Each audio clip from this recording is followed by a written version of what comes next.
Selesai. Bersalam. Assalamualaikum warahmatullahi wabarakatuh. Bacaannya baik. Sebelum itu siapa yang menghadiri hari ini? Nabila Ibu. Nabila kemana? Tadi mah lihat di luar main. Oh, kayaknya apa? Siapa lagi? Aku kemana? Terus Cindy kemana? Cindy mah pura-pura sakit kata bapaknya. Berarti 3 orang yang hadir ya. Kalian masih pada semangat? Semangat. Yuk, kita itu dulu yuk, tepuk semangat dulu yuk. Oke. Kalau ibu bilang mana semangatmu? Iya, semangatku. Benar kayak gitu ya. Oke. 1, 2, 3. Mana semangatmu? Ini semangatku.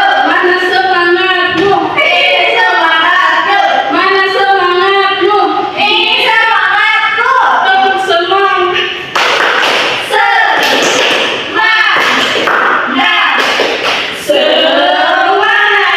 Minggu kemarin kita udah bahas tentang pelangi, warna-warna pelangi dan kenapa terjadi pelangi. Nah, minggu sekarang kita akan membahas tentang benda dan wujudnya. Tujuan pembelajaran kali ini yaitu siswa mampu memahami perbedaan wujud benda di lingkungan sekitar. Yang kedua ada siswa mampu memahami sifat-sifat benda berdasarkan wujudnya. Jadi benda-benda di sekeliling kita ada banyak sekali macamnya.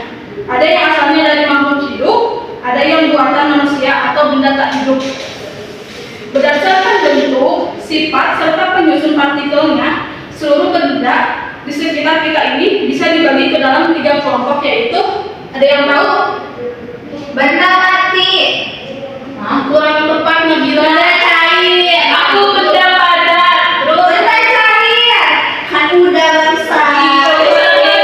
Satu lagi. Benda gas. Ya betul. Tepuk tangan untuk kita semua. Pada dasarnya, setiap zat tersebut tersusun dari partikel-partikel yang saling berkaitan.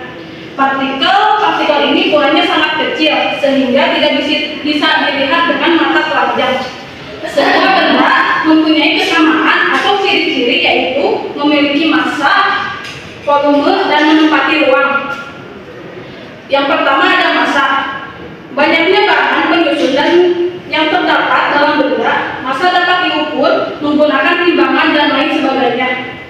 Yang kedua ada volume, ukuran ruang atau kapasitas isi yang ditempati oleh suatu benda atau penghitungan seberapa banyak ruang yang bisa ditempati dalam suatu objek. Sekarang kita akan mengenali tentang sifat-sifat benda. Yang pertama ada sifat benda padat. Sifat benda padat terbagi ke dalam beberapa bagian. Yang pertama, memiliki berat dan masanya tetap. Hal ini dapat dibuktikan ketika kita memasukkan pensil ke dalam tempat misalnya gelas. Berat dan massa pensil akan tetap sama, tidak akan berubah menjadi ringan atau lebih berat. Yang kedua, ada bentuk dan volumenya tetap walau tempatnya berubah. Sifat benda padat yang kedua yaitu bentuk dan volume tetap walau tempatnya berubah. Hal ini dapat kita buktikan ketika kita memasukkan pensil ke dalam tempat misalnya gelas. Volume pensil akan tetap sama dan bentuk pensil tidak akan berubah menjadi gelas. Yang selanjutnya, benda padat dapat digenggam. Kita dapat menggenggam atau menyentuh benda padat secara langsung dengan tangan. Seperti hanya kita misalkan memegang gelas yang berisi air. Gelas itu berbentuk benda padat, sedangkan air yang di dalamnya itu termasuk ke dalam benda cair.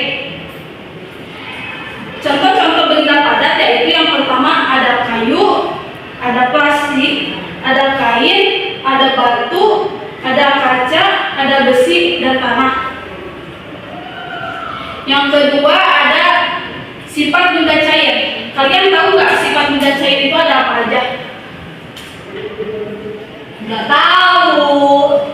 Nggak tahu. Ya udah ya, jelaskannya. Yang pertama ada bentuknya berubah-ubah sesuai dengan tempatnya atau wadahnya, tetapi volumenya tetap.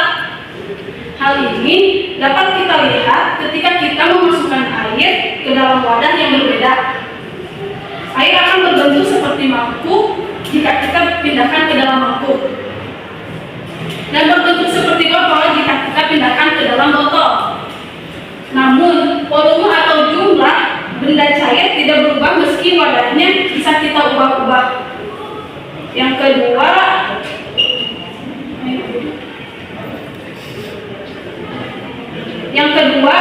bentuk permukaan benda cair yang tenang selalu datar.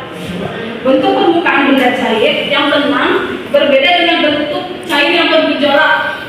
Hal itu terlihat pada wadah yang tembus pandang. Walaupun wadahnya didinginkan, permukaan benda cair yang tenang tetap datar.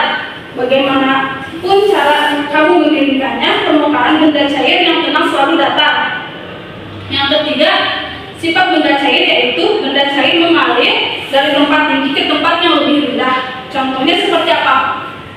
Benda cair yang jatuh dari atas ke bawah. Nah, pintar Nabila, tepuk tangan untuk Nabila. Hal ini dapat dilihat dari aliran atau air selokan yang ada di rumah kalian ya. Kalian nanti perhatikan aja air-air yang mengalir dari atas ke bawah. Yang selanjutnya memiliki massa dan berat. Hal ini dapat kita buktikan dengan membandingkan antara ember kosong dan juga ember yang terisi dengan air. Maka apabila kita mengangkatnya, kita bisa mengetahui perbedaannya. Ember yang terisi air tentu saja akan lebih berat daripada ember yang kosong tidak diisi dengan air. Jadi dari perbandingan tersebut dapat diketahui bahwa air memiliki massa dan berat. Yang selanjutnya, sifat benda cair itu menempati ruang. Kita dapat mengamati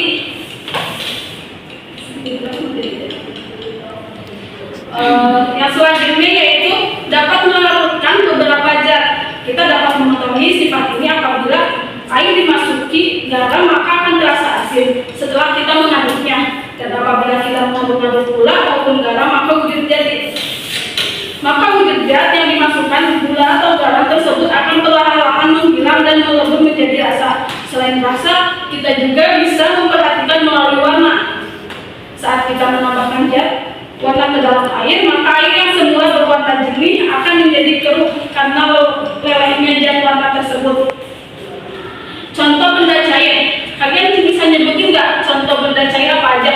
Aku Apa malah air, terus apa lagi? kecap, Iya, terus apa lagi? terus aku minyak, Terus oli. ya, pintar semuanya, tepuk tangan untuk kita semua.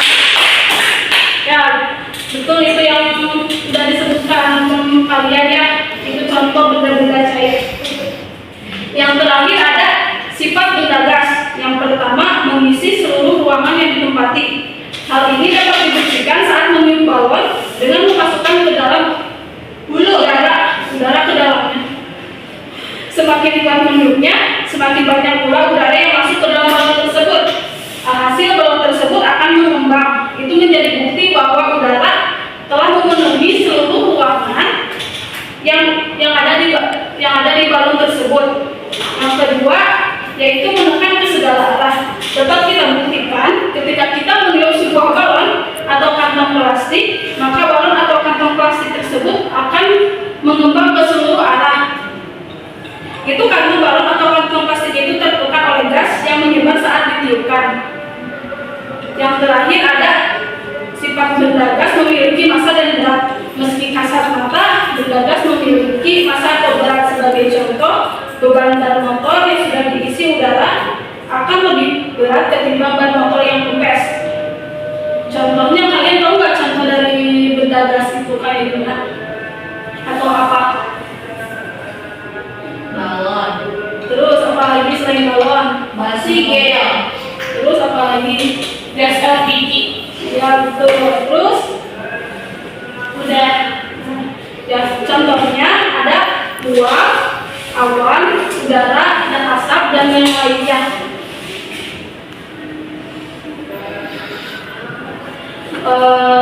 Mungkin pembahasan untuk hari ini hanya